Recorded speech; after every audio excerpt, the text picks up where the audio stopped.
যিনি আমাকে বাংলাদেশের মন্ত্রীর মর্যাদা দিয়ে 4টা বছর এমপি হিসাবে আমাকে মর্যাদা দিয়েছেন দেশনেত্রী বেগম খালেদা জিয়া। সারা বাংলাদেশে 2টা ট্রমা সেন্টার, একটা হাটাজারিতে আর একটা আমাদের লোহাগাড়াতে। আপনারা পদুয়া ওইখানে একটা বিশাল ট্রমা সেন্টার 2,45,00,000 টাকা খরচ করে ওই ট্রমা সেন্টার আমরা করেছিলাম। এরপরে 2006 সালে যখন ক্ষমতায় আসতে পারলাম না, 8 সালে ক্ষমতায় আসলো, এই কারণে আরেকজন এমপি হলো, আমার এই ট্রমা সেন্টার আর কেউ চালু করলো না। আপনারা চিন্তা করেন 2004, এখন হলো 2024, 20 বছর। আমি ট্রমা সেন্টার ভিজিট করেছি গত মাসে। আঙ্কেল তুমিও গেছিলে না? চেয়ারম্যান কই গেল? আমার চাচাও গেছিল, আমি জানি না, সব চেয়ারম্যানরা গেছিল।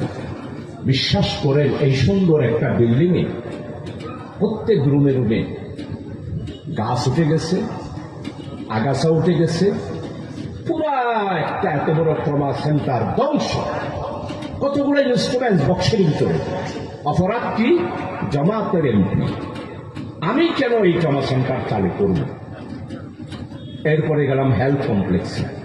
চট্টগ্রাম মেডিকেল কলেজের অবস্থাতে